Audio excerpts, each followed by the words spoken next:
Helicopter से जाना चाहें तो हेलीकॉप्टर से भी केदारनाथ में जा सकते हैं। वहाँ पे गए थे सिमलगुड़ी से न्यू दिल्ली और हरिद्वार से सोनप्रयाग का हम लोगों ने welcome back to my YouTube channel. आप सभी का स्वागत है हमारे नए ब्लॉग में। और आज फिर से हम लोग शुरू करने वाले हैं केदारनाथ बजट के बारे में बात करेंगे आज के ब्लॉग में। और आप लोग को पूरा डिटेल्स देने की कोशिश करूंगा कि आप लोग असम से केदारनाथ कैसे जाएं और एक बजट ट्रिप कर सकते हैं और कितना क्या खर्च लगने वाला है यहाँ से केदारनाथ तक। हर चीज़ देने का हर चीज़ बताने का कोशिश करूँगा। एक ऑटो फेयर से लेके एक फूड से लेके एवरीथिंग जो भी मैं हर चीज़ आप लोगों को हर चीज़ का इन्फॉर्मेशन देने का कोशिश करूँगा।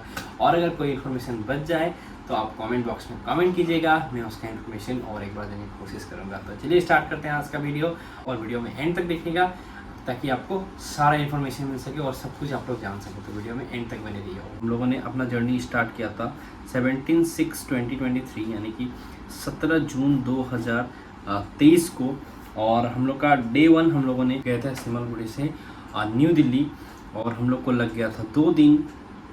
17 को गए थे और 19 को पहुंचे थे। और हम लोग का जो फेयर था, मैं लास्ट वीडियो में भी बोला था, जो बद्रीनाथ ट्रिप का वीडियो था उसे 8834 हम लोग का जो फेयर था सिमलगुड़ी से दिल्ली तक का फेयर था। उसके बाद हम लोग दिल्ली पहुंचे और ड्यूरिंग ट्रेवल हम लोग का खर्च हो गया था 1000 के आसपास।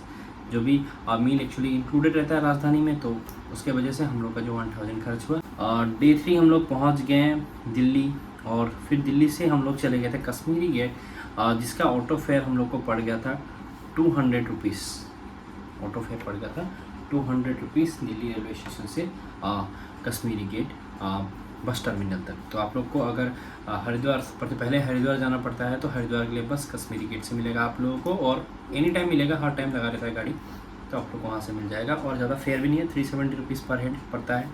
तो हम लोग फिर दिल्ली से हम लोग गए हरिद्वार, तो हम लोग का फेयर पड़ गया 370 × 2। हम लोग दिल्ली से हरिद्वार जब ट्रैवल कर रहे थे तो ड्यूरिंग ट्रैवल का 700 का आसपास फूड में खर्च हुआ, क्योंकि हम लोग देर से पहुंचे थे, 1-2 बजे के आसपास पहुंचे थे हम लोग दिल्ली। तो हम लोगों ने लंच कर लिया था। तो उसके बाद हम लोग बस में बैठे, तो फिर हम लोग वहाँ से हरिद्वार गए तो रात को खाना वगैरह खाना हुआ, इसलिए हम लोग का फूड में थोड़ा कम खर्च हुआ, 700 रुपीज़ लगा ड्यूरिंग द ट्रैवल टाइम। और फिर हम लोग हरिद्वार जाके पहुँचे, रात को 12 बजे करीब पहुँचे थे हरिद्वार। तो और हरिद्वार से हम लोगों ने होटल तक ऑटो लिया था। ऑटो का फेयर पड़ गया था हम लोग को 150 रुपीज़। उसके बाद नाइट स्टे हम लोगों ने वहीं पे किया, ओवरनाइट स्टे किया हरिद्वार में। और रूम का फेयर पड़ गया हम लोग को 1500 रुपीज़। और लास्ट वीडियो में मैंने बताया था, अभी मैं बताने की कोशिश करूंगा। आप लोग अगर ई रिक्शा ऑटो अगर कुछ भी ले रहे हैं तो आप लोग इतना दिमाग में रखिएगा कि उसको लेके होटल तक मत जाइए। होटल जहाँ पे मिल रहा है, जहाँ पे होटल्स हैं, बहुत सारे होटल इकट्ठे हैं, बहुत सारे होटल हैं, वहाँ पे जाके आप होटल खुद लें, लोग से लगेज उतरवा लें और लगेज कहीं पे रख दें, या फिर साइड में कोई एक जन खड़ा हो जाए। अगर सिंगल है तो बिंदास चले जाएँ होटल में जाकर बात करें। और आप लोगों को 500 का फ़ायदा होने वाला है, क्योंकि ई रिक्शा वाले से अगर लेके जाएंगे आप तो वो लोग अपना कमीशन भी लेगा, और फिर जो आपको जो 1000 रुपये का जो होटल मिलने वाला तो आपको 1500 रुपये मिलेगा, 1500 रुपये का मिलेगा, मतलब 500 का आपका एक नुकसान होने वाला। तो उससे बचिए और ई रिक्शा वालों से एकदम सावधान रहिए। वैसे बुरा नहीं है, लेकिन वो लोग अपना कमीशन लेते हैं। ये जानकारी देना जरूरी है, इसलिए मैं आप लोग को देना चाहता हूँ। लास्ट वीडियो मैंने दिया था और अभी देना चाहता हूँ ये जानकारी आप लोगों को। और नेक्स्ट हम लोग उसके बाद ओवरनाइट स्टे किए। और एक इन्फॉर्मेशन देना चाहूँगा, आप लोग होटल रूम अगर ले तो हर की पौड़ी के पास ही लें, क्योंकि वहाँ पे स्नान करने के बाद ही आप लोग आगे बढ़ सकते हैं केदारनाथ के लिए। तो शुभ होता है, एक्चुअली माना जाता है हम लोग का हिंदू धर्म के अनुसार कि हर की पौड़ी में स्नान करने के बाद आगे बढ़ने से शुद्ध होता है। तो आप लोग हर की पौड़ी में स्नान करके ही आगे बढ़ें। तो हम लोगों ने मॉर्निंग उठे हम लोग और उठ के हर की पौड़ी में स्नान करें, और जितना जल्दी हो सके उतना जल्दी स्नान करके निकलने की कोशिश करें, नहीं तो फिर बहुत ज़्यादा रात हो जाता है। तो हम लोग निकले, हम लोग सुबह जल्दी निकले थे, अराउंड 5:36 के आसपास हम लोग गए थे, हर की पौड़ी में गए थे और वहाँ पे स्नान किए थे और बाकी सारा काम किए थे। वहाँ पे जो भी एक्सपेंसेस हुआ था उसका इन्फॉर्मेशन मैं यहाँ पे नहीं देना चाहूँगा, क्योंकि वो कहीं ना कहीं पर्सनल एक्सपेंसेस में आ जाएगा। तो पर्सनल एक्सपेंसेस आप जितना भी दे सकें, आप जितना दान कर सकें, जितना आप पूजा करा सकें, वो आपका पर्सनल बात है, तो इसलिए मैं यहाँ पे नहीं दे रहा हूँ। तो नेक्स्ट हम लोग हरिद्वार से सोनप्रयाग का हम लोगों ने एक छोटी गाड़ी में हम लोग स्टार्ट किए थे अपना जर्नी। हम लोग का फेयर पड़ गया था एक जन का 1200 करके हरिद्वार से सोनप्रयाग तक। तो हम लोग 2 जन थे, तो हम लोग का टोटल फेयर हो गया 2400। तो हम लोग का हरिद्वार से पड़ गया सोनप्रयाग तक। ड्यूरिंग ट्रेवल फूड वगैरह और कुछ खाएँ हम लोग, सुबह से ब्रेकफास्ट भी नहीं किए हुए थे, तो कुछ खाते गए। तो ऐसे करते करते हम लोग का 1000 का करीब खर्च हो गया। और फिर हम लोग जाके पहुँचे सोनप्रयाग, रात को 11:30 बजे के आसपास पहुँचे थे सोनप्रयाग। और एक इन्फॉर्मेशन आप लोग को देना चाहूँगा, आप लोग सोनप्रयाग पहुँच जाएंगे तो लेकिन आपको कार का ड्राइवर या फिर उधर के लोकल्स कुछ होते हैं लोग वहाँ के आस पड़ोस के, लोकल्स तो आपको सही बता देंगे, दुकान के लोग हैं वो सही बता देंगे, लेकिन जो ड्राइवर हैं और भी कोई लोग हैं वो आपको बताएंगे कि आप सोनप्रयाग से आगे नहीं जा पाओगे, गौरीकुंड तक नहीं जा पाओगे। लेकिन ऐसा नहीं है, आप रात को 12-1 बजे तक आराम से जा पाओगे, कोई दिक्कत ही नहीं है। और पुलिस वाले कभी कभार रोक देते हैं, आपको आगे बढ़ने नहीं देते हैं, सोनप्रयाग का जो गेट है उसके आगे बढ़ने नहीं देते हैं, गौरीकुंड तक जाने का मना करते हैं जाने के लिए। लेकिन आप उनसे अगर अच्छे से बात करोगे और प्यार से बात करोगे और समझाने का कोशिश करोगे कि आप दूर से आए हो या कुछ भी ऐसा मतलब, नहीं तो सुबह आपको 4 बजे लाइन लगाना पड़ेगा। और लाइन का जो कतार होता है ना, बहुत लंबा कतार होता है, बताऊँ आप लोगों को, मतलब इतना ज़्यादा लंबा कतार होता है कि क्या बताऊँ आप लोगों को। आप मतलब 3 से 4 घंटे 2-3 घंटे आराम से लग जाएंगे उस कतार में खड़ा होने में और जाने में गौरीकुंड तक। तो ऐसा हाल होता है, इसीलिए मैं आप लोगों को सजेस्ट करूँगा कि आप लोग जिस दिन आप लोग मतलब सोनप्रयाग पहुँच रहे हो उसी दिन कोशिश करो कि आप गौरीकुंड पहुँच जाओ, किसी भी कीमत पे आप सेम डे गौरीकुंड पहुँचने का कोशिश करो। तो गौरीकुंड पहुँच गए तो फिर केदारनाथ का ट्रैक गौरीकुंड से ही स्टार्ट होता है और बहुत मतलब ईजी होगा, आसान होगा आप लोगों के लिए। अगर आप लेकिन सोनप्रयाग में रुक जाते हो और आगे नहीं बढ़ते हो तो थोड़ी दूर के लिए 5-6 किलोमीटर की आपको बहुत ज़्यादा डिफ़िकल्टी हो सकती है। तो इसलिए मैं बोलूँगा डिफ़िकल्टी क्या मतलब, थोड़ा प्रॉब्लम होगा, लाइन इधर लाइन लगाना पड़ेगा, फिर वहाँ पे जाएंगे, उधर से फिर ट्रैक। तो इसलिए ये लाइन वगैरह का झमेला में ना फंसते हो, आप अगर डायरेक्ट जाएँ तो इससे ही रहेगा। इसलिए मैं बोल रहा हूँ कि आप लोग एक ही बार गौरीकुंड तक जाने का कोशिश करें। गौरीकुंड तक अगर पहुँच जाएंगे तो बहुत ही बेटर होगा, बहुत ही अच्छा होगा आप लोगों के लिए। और आराम से सुबह गर्म कुंड में स्नान करके आराम से आप ट्रैक स्टार्ट कर सकते हैं, इसलिए मैं बोल रहा हूँ। और बहुत सारी सुविधाएं हैं, बहुत ज़्यादा प्राइस नहीं है। इवन सोनप्रयाग से कम रेट में आपको वहाँ पे रूम मिल जाएगा। और वहाँ का रूम का जो भी डिटेल्स है, मैं अनूप होटल बोल के वहाँ पे खाना वगैरह भी खा सकते हैं और बहुत ज़्यादा हेल्पफुल पर्सन है वो। और वहाँ पे एक होटल भी है, उस होटल का इन्फॉर्मेशन और उसका कॉन्टेक्ट डिटेल्स सब दे दूँगा। हम लोग का 1300 पड़ा था होटल रूम स्टे में गौरीकुंड में। तो सारा इन्फॉर्मेशन आप लोग को मैं दे दूंगा डिस्क्रिप्शन बॉक्स में, आप लोग देख सकते हैं, नंबर वगैरह सब डिटेल्स दे दूंगा मैं। ओके, जो गौरीकुंड का होटल है उसका सारा डिटेल्स मैं दे दूंगा आप लोगों को।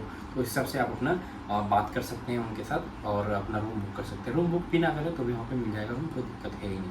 और आप लोग आराम से मतलब किसी भी हालत में कोशिश करके गौरीकुंड तक पहुँचने का कोशिश कीजिए। सोनप्रयाग पहुँचे, सोनप्रयाग से हम लोग रात को 1 बजे तक, 1 बज गया, 11:30 बजे करीब हम लोग सोनप्रयाग पहुँचे थे। और गौरीकुंड पहुँचते पहुँचते हम लोग को बज गया 1।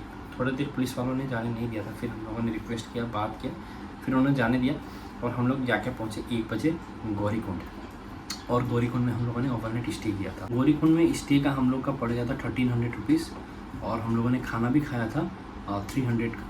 एक इन्फॉर्मेशन आप लोगों को देना भूल गया मैं, सोनप्रयाग का जो पार्किंग है, पार्किंग के लॉट के अंदर ही वहाँ पे लॉकर रूम है। आप अपना लगेज अगर रखना चाहते हैं तो सारा लगेज वहाँ पे रख सकते हैं, कोई दिक्कत ही नहीं है। मेरा लगेज तो लॉक भी नहीं था, मैं रख दिया था, लेकिन मेरा एक भी सामान गुम नहीं हुआ। बहुत ही अच्छे केयरफुली वो लोग रखते हैं, बहुत ही अच्छे से रखते हैं, स्टाफ बहुत बढ़िया है। तो आप लोग वहाँ पे रख सकते हैं। उनका भी इन्फॉर्मेशन आप लोग को मैं डिस्क्रिप्शन बॉक्स में दे दूँगा। 4 आवर्स का 100 रुपीज़ ऐसे कुछ लेते हैं उन लोग का। आप लोग हम लोगों का 300 रुपीज़ लगा था। बड़ा लगेज था, बड़ा लगेज हम लोगों ने वहीं पे रखा था और वो लोग भी नहीं था, फिर भी उन लोगों ने बहुत ही केयरफुली रखा था। तो वहाँ केयरफुली रखते हैं, कोई दिक्कत ही नहीं है। तो वहाँ पे आप लोग लॉकर रूम में लगेज रख सकते हैं, कोई प्रॉब्लम नहीं होगा। और उसके बाद हम लोग गौरीकुंड गए। गौरीकुंड में अनूप होटल है, बहुत ही अच्छे हैं और उनके वहाँ पे भी आप लोग लगेज अपना रख सकते हैं, अगर चाहे तो वहाँ पे भी रख सकते हैं, वहाँ भी कोई दिक्कत नहीं। हम लोग का वो भी लॉक नहीं था, वो भी उसमें भी ताला नहीं मारा हुआ था हम लोग का लगेज में, लेकिन वो भैया भी बहुत अच्छे से उस लगेज को रखे थे। उनका भी इन्फॉर्मेशन आप लोगों को मैं डिस्क्रिप्शन बॉक्स में दे दूँगा। और होटल का भी जहाँ हम लोग रुके थे गौरीकुंड में, उसका भी डिटेल्स में डिस्क्रिप्शन बॉक्स में दे दूँगा। और आगे बढ़ते हैं। तो गौरीकुंड में हम लोगों ने नाइट स्टे किया और सुबह हम लोग जल्दी उठे। और सुबह जल्दी उठना कोशिश कीजिए, 4 बजे के आसपास आप लोग उठ जाइए। हो सके तो हम लोग का थोड़ा लेट हो गया था, हम लोग का 4:30-5 के आसपास हो गया था और हम लोगों ने 5:30 बजे से अपना ट्रैक स्टार्ट किया था और शाम को 5 बजे करीब पहुँचे थे। तो हम लोग का जो ट्रैक हुआ वो 12 घंटे का आसपास हुआ, 12 या 13 घंटे का आसपास हुआ था। तो हम लोगों ने गौरीकुंड से अपना ट्रैक स्टार्ट कर दिया था।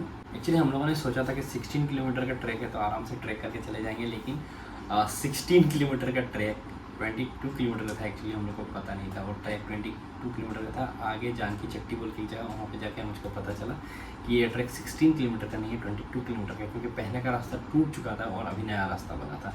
तो अभी का जो ट्रैक हो गया वो है 22 किलोमीटर का ट्रैक हो गया। और भाई 22 किलोमीटर, अब 22 किलोमीटर मत सोचिए, बहुत लंबा रास्ता है। मैं आप लोगों को बता रहा हूँ क्यों लंबा बोल रहा हूँ कि हम लोग प्लेन में जाने वाले लोग हैं, और जो मतलब पहाड़ जो है ना, पहाड़ का जो अलग ही बात होता है। पहाड़ का आप ट्रैक कर पाओगे, कोई दिक्कत नहीं होगा, आराम से प्यार से ट्रैक कर पाओगे। बहुत लोग ट्रैक करेंगे आपके साथ, आराम से ट्रैक हो जाएगा। लेकिन दिक्कत यह है कि ट्रैक आप लोग ऐसा हल्के में मत लीजिएगा उस चीज़ को। मतलब अगर आप जा रहे हो केदारनाथ तो थोड़ा सा आप 1-2 महीने पहले से ट्रैक करो, थोड़ा पैदल चलो, थोड़ा एक्सरसाइज करो, फिजिकल एक्टिविटी करो, उसके बाद ही जाओ, मैं सजेस्ट करूँगा। नहीं तो 15 से 20 दिन कम से कम तो आप पैदल चलो और थोड़ा सा फिजिकल एक्टिविटी करो, तभी जाओ। मेरा हालत ख़राब होगा, लिटरली बता रहा हूँ, मेरा हालत बहुत ज़्यादा ख़राब हो गया था ट्रैक के दौरान। इसलिए आप लोगों को मैं रिक्वेस्ट करूँगा कि 10-15 दिन 20 दिन थोड़ा फिजिकल एक्टिविटी कीजिए, उसके बाद आप लोग उधर जाके आराम से ट्रैक कर पाओगे।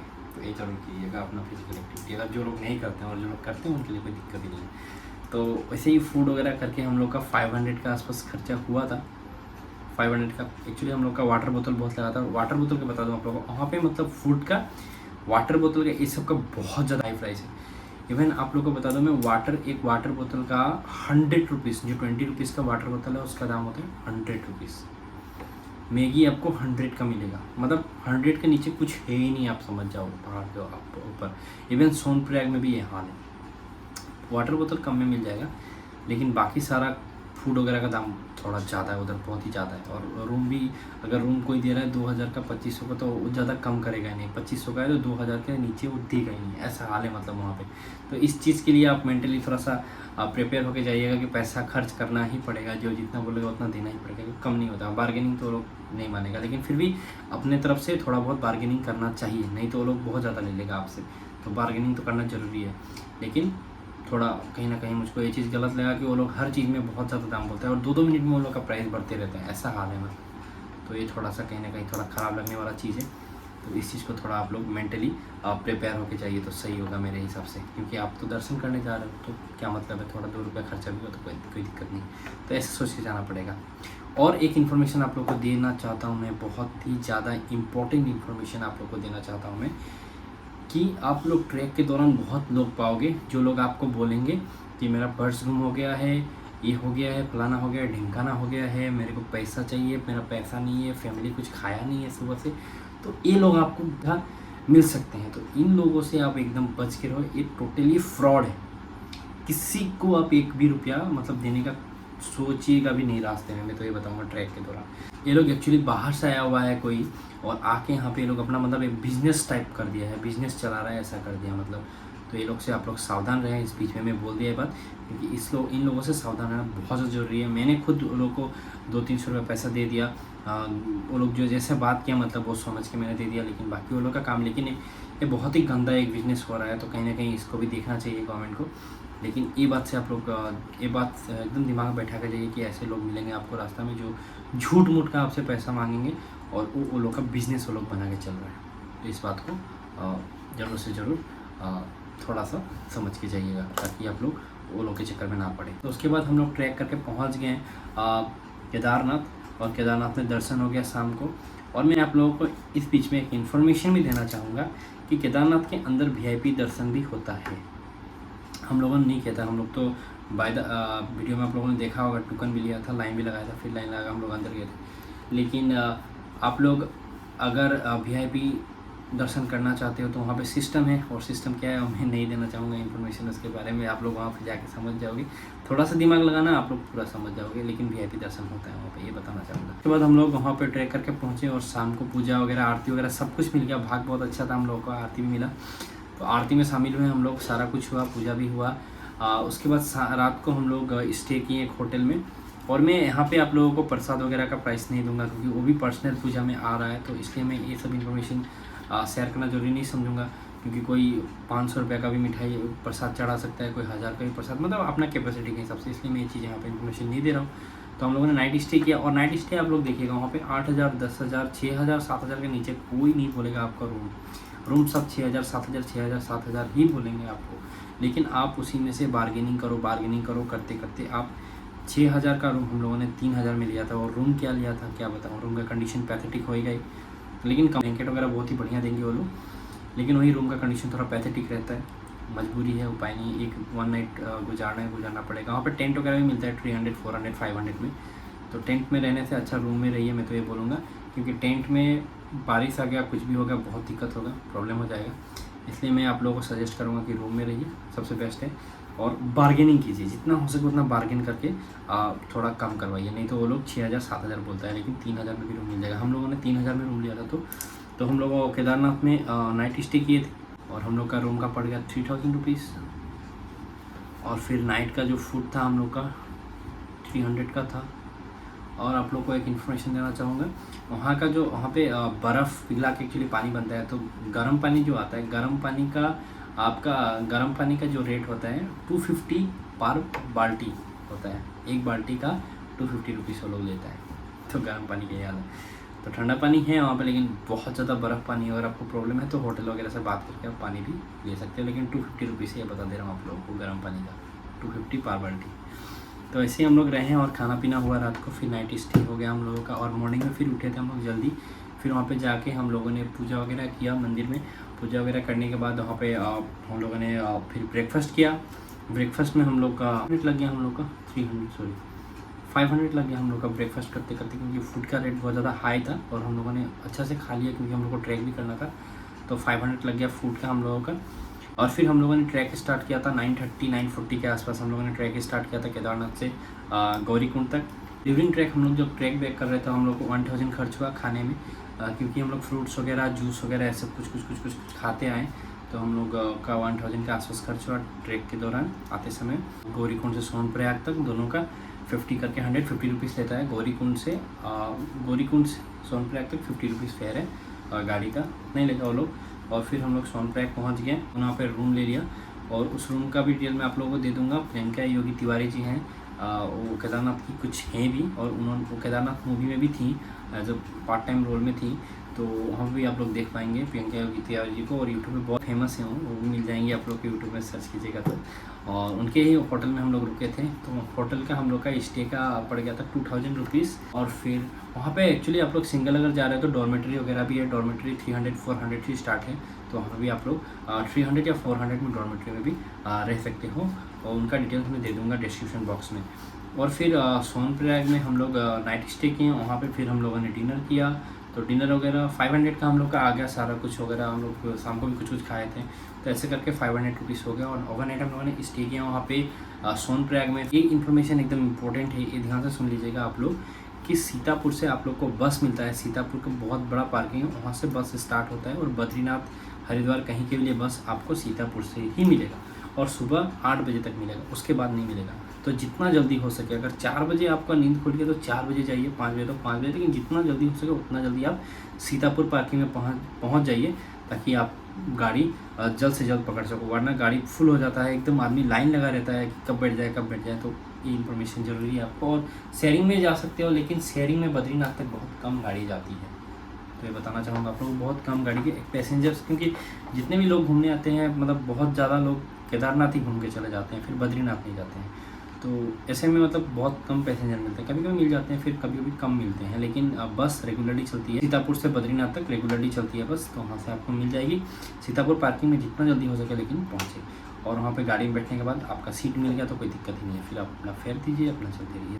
बस में आपको 800 रुपीज़ हम लोग का पड़ गया पर है। तो हम लोग का 1600 रुपीज़ पड़ा था सीतापुर से बद्रीनाथ तक। तो फिर ड्यूरिंग ट्रैवल हम लोगों ने ब्रेकफास्ट वगैरह किया, फिर लंच किया। तो ऐसे करके हम लोग का 1000 के आसपास खर्च हो गया था रास्ते में। और फिर हम लोग जाकर पहुंच गए बद्रीनाथ हम लोग पहुंचे थे रात को 10 बजे के आसपास हम लोग बद्रीनाथ पहुंचे थे। और फिर बद्रीनाथ में ओवरनाइट स्टे किया हम लोगों ने। और वहाँ पे 1200 हम लोग का रूम का पड़ा था। फिर वहाँ पे खाना का हम लोग का पड़ गया था 300 रुपीज़ डिनर में। तो लास्ट वीडियो में मैंने बोला था कि बद्रीनाथ में आप लोग सुबह जितना जल्दी हो सके उतना जल्दी अर्ली मॉर्निंग में उठिए और जाकर दर्शन कीजिए, क्योंकि माना विलेज भी घूमना है। और माना विलेज में घूमने वाला बहुत सारी जगह है। तो जल्द से जल्द उठिए और पहले दर्शन कीजिए बद्रीनाथ धाम का, उसके बाद फटाफट से माना विलेज कीजिए, निकलिए। तो हम लोगों ने सुबह दर्शन किया 6 बजे के आसपास। उसके बाद आगे हम बद्रीनाथ बस स्टैंड में आ गए हम लोग, और बस स्टैंड से हम लोगों ने माना विलेज के लिए एक कार बुक किया था, जिसका प्राइस पड़ गया था हम लोग को 500 रुपीज़। और उसके बाद हम लोग माना विलेज घूमे थे। माना विलेज में भीम पुल है, व्यास गुफा है, गणेश गुफा है, उसके बाद सरस्वती जी का नदी है जो कि सिर्फ वहीं पे है माना विलेज में। इंडिया का सबसे पहला दुकान भी वहीं पे है, चाय का दुकान। और फिर वहाँ पे सतोपत भी जा सकते हैं जहाँ से युधिष्ठिर जी स्वर्ग गए थे, और एक बहुत अच्छा वाटरफॉल भी है, वो भी घूम सकते हैं। अगर आप लोग को बद्रीनाथ में पूरा अच्छा से घूमना है तो आप एक दिन स्टे कर लीजिए बद्रीनाथ में। स्टे करके आप बढ़िया से घूम सकते हो, बहुत सारा जगह है घूमने के लिए। और अगर आपको आना है रिटर्न तो आप 12 बजे से पहले वहाँ से निकल जाओ, नहीं तो आपको फिर बहुत लेट हो जाएगा और गाड़ी भी नहीं मिलेगा। अब बस में आना चाहते हो तो फिर आपको सिर्फ बद्रीनाथ धाम दर्शन करके ही मॉर्निंग में ही निकलना पड़ेगा, क्योंकि बस 8 बजे तक ही मिलती है। तो इसलिए आप अगर सुबह जल्दी आना चाहते हो तो फिर बद्रीनाथ दर्शन करके ही आपको आना पड़ेगा। और अगर आप माना विलेज घूमना चाहते हो तो 6 बजे से पहले पहले आप दर्शन कर लो और माना विलेज चले जाओ। माना विलेज घूम के फिर आप 12 बजे से पहले पहले पहुंच जाओ, ताकि आप जल्द से जल्द हरिद्वार के लिए गाड़ी पा सको। 12 बजे तक अब हम लोग आ गए थे बस स्टैंड में, और हम लोगों ने वहाँ से स्टार्ट किया जर्नी अपना हरिद्वार के लिए। और हम लोग को 13 आवर्स लग गया हरिद्वार पहुँचते पहुँचते, और हम लोग पहुँचे थे रात को 2 बजे हरिद्वार। और हम लोग का जो फेयर था वो फेयर पड़ गया था 2600। हम लोग का 1300 पर हेड पड़ा था दोनों दिन का, 2600। और during travel and day time food वगैरह सब मिला के हम लोग का 1500 रुपये का खर्च आया था, खाना पीना सब। और वहाँ पे शॉपिंग भी कर सकते हैं, गर्मी कपड़ा वगैरह भी मिलता है, सब कुछ मिलता है, शॉपिंग वगैरह कर सकते हैं। सारा इन्फॉर्मेशन मैं लास्ट वीडियो में नहीं दिया था, तो वो सब कर सकते हैं। और फिर हरिद्वार में घूमे थे उस दिन 2 दिन, उसका इन्फॉर्मेशन लास्ट वीडियो में है। चंडी देवी और मनसा देवी हम लोगों ने घूमा था, उसका इन्फॉर्मेशन मैंने दिया हुआ है लास्ट वीडियो में।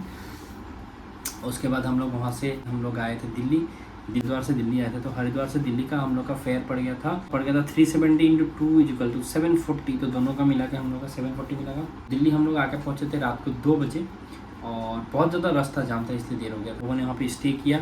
वहाँ पे मैं एक्चुअली 2 दिन रहा, फिर मैं सिलीगुड़ी अपना बुआ के घर में भी जाकर रहा था। आप लोग अगर मेरे ब्लॉग देखे होंगे तो आप लोगों को पता ही होगा मैं कैसे कैसे आया। लेकिन आप लोग अगर दिल्ली पहुँच रहे हैं तो रात को स्टे कर लीजिएगा। 1000 के अंदर आपको, मैं मान के चलता हूँ 1000 के अंदर आपको बढ़िया रूम मिल जाएगा। और रेलवे स्टेशन के पास में लीजिएगा, क्योंकि सुबह नहीं तो फिर दिक्कत होगी। दूर अगर ले लेंगे तो फिर दूर से जाने में प्रॉब्लम होगा, और बहुत ज़्यादा भीड़ होता है दिल्ली में। तो जितना हो सके उतना कोशिश कीजिएगा कि रेलवे स्टेशन के पास में ही आप रूम लें, ताकि आपको इजी हो, आसानी हो। 1000-1500 के भीतर में आपको बढ़िया रूम मिल जाएगा दिल्ली में। उसके बाद दिल्ली से बैक टू सिमलगुड़ी 8834। फिर मैं वही प्राइस लगा रहा हूँ, क्योंकि ये डायनेमिक है, राजधानी का प्राइस कम ज़्यादा होता रहता है, 200-400 का फ़र्क है, लेकिन मोटा मोटी वही रहेगा, उससे ज़्यादा कम ज़्यादा नहीं होगा, उतना ही रहेगा। तो ये हो गया हम लोग का दिल्ली से सिमलगुड़ी तक का ट्रेन का फेयर। और फिर खाना पीना लगा लीजिए, वहाँ पे मील तो इंक्लूडेड रहता ही है राजधानी में, तो 1000 रुपीज़। ये था हम लोग का बजट ट्रिप। हम लोगों ने जो बजट ट्रिप किया था, टोटल जो ट्रिप हो गया केदारनाथ और बद्रीनाथ का 49,998। तो 49,998 मतलब 50,000 में 2 रुपया कम, मतलब 50,000 ही पकड़ के चलिए। तो 50,000 रुपीज़ हम लोग का खर्चा हुआ टोटल, मतलब केदारनाथ और बद्रीनाथ का ट्रिप में। खर्च में हम लोग का पर्सनल शॉपिंग और कुछ चीज़ें हम लोगों ने केदारनाथ में भी खरीदा, बद्रीनाथ में भी खरीदा, और दिल्ली में भी खरीदा, हम लोगों ने सिलीगुड़ी में भी खरीदा, वो भी हम लोगों ने खरीदा। वो चीज़ का मैंने इन्फॉर्मेशन नहीं दिया, क्योंकि वो एक्चुअली पर्सनल इन्फॉर्मेशन है। तो अगर आप लोग भी अगर शॉपिंग कर रहे हैं तो शॉपिंग हिसाब से आप लोग आइडिया लगा सकते हैं। 10,000 का शॉपिंग कीजिए, 20,000 का जितना करेंगे उतना ही आपका बजट बढ़ता रहेगा। तो मैंने आपको ये बताया है एक बजट ट्रिप, जो आप मतलब एक बजट में जा सकते हो। 50,000 में आप 2 धाम आराम से यात्रा कर सकते हो बिना कोई दिक्कत के। तो ये था 2 धाम यात्रा का ब्लॉग पूरा। और 2 धाम का यात्रा का हम लोग का प्लानिंग है, लेकिन देखते हैं कब तक क्या होता है। अगर भगवान ने बोला है तो ज़रूर जाएंगे, और आप लोग को फिर से बजट ट्रिप देने का कोशिश करेंगे। और 2 धाम का, तो ये 2 धाम का यात्रा का जो पूरा ट्रिप का हम लोग का जो बजट हम लोग का जो लगा था, तो पूरा बजट हो गया हम लोग का 50,000 रुपीज़। और आप लोगों को यहीं पे मैं 1-2 इन्फॉर्मेशन देना चाहूँगा।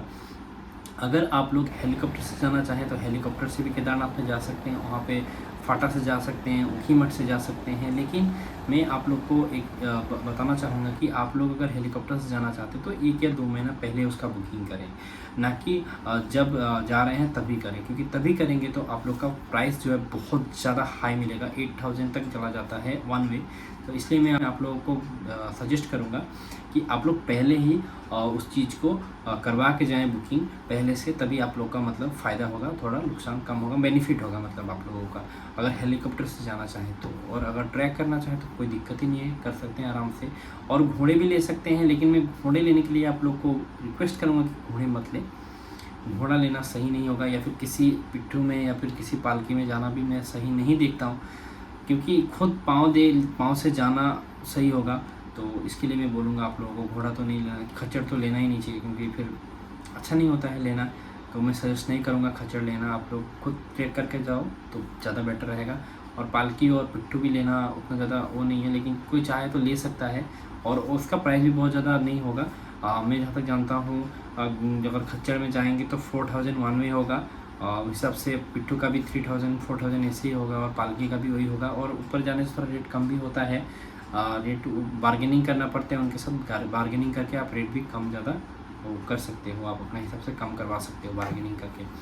तो ऐसा है, मतलब 4000 के आसपास पकड़ के चलिए वन वे हो सकता है आपका, वन वे टू वे मिला के 6000 7000 लोग ले लेता होगा बार्गेनिंग करके। तो उस हिसाब से चलता है खच्चर का, पिट्ठू का और पालकी का। आज का बजट ट्रिप यही था, मैंने बजट ट्रिप पूरा बनाने की कोशिश करा और हर एक इन्फॉर्मेशन आप लोगों को देने की कोशिश किया मैंने। और अगर कोई इन्फॉर्मेशन रह गया हो मुझसे जो मैं नहीं दे पाया हो, और आप लोग को इन्फॉर्मेशन जानना हो, तो कमेंट बॉक्स में आप कमेंट कीजिएगा। मैं और अच्छा से वीडियो एक बनाने का कोशिश करूँगा, और एक अच्छा से वीडियो बना के आप लोग को और भी इन्फॉर्मेशन देने की कोशिश करूँगा, या फिर पर्सनली भी मैं मैसेज करके आप लोग को इन्फॉर्मेशन देने का कोशिश करूँगा। अपना कॉन्टैक्ट नंबर भी शेयर कर दूँगा, मेरा मेल आईडी पे भी आप मेल कर सकते हो, तो सारा इन्फॉर्मेशन आप लोग को देने की कोशिश करूँगा। तो कमेंट सेक्शन में बताइएगा वीडियो कैसा लगा, और आप लोगों को इन्फॉर्मेशन मिली कि नहीं, और अगर इन्फॉर्मेशन मिला, अच्छा लगा वीडियो को लाइक कीजिएगा, कमेंट कीजिएगा, शेयर कीजिएगा, और अगर चैनल पर नए हैं तो प्लीज़ हमारे चैनल को सब्सक्राइब कीजिएगा, और साथ में बेल आइकन को दबाइएगा, ताकि आपको रोज़ अपनी नोटिफिकेशन मिलती रहे। और मिलेंगे फिर से एक नए ब्लॉग के साथ, तब तक के लिए थैंक यू सो मच।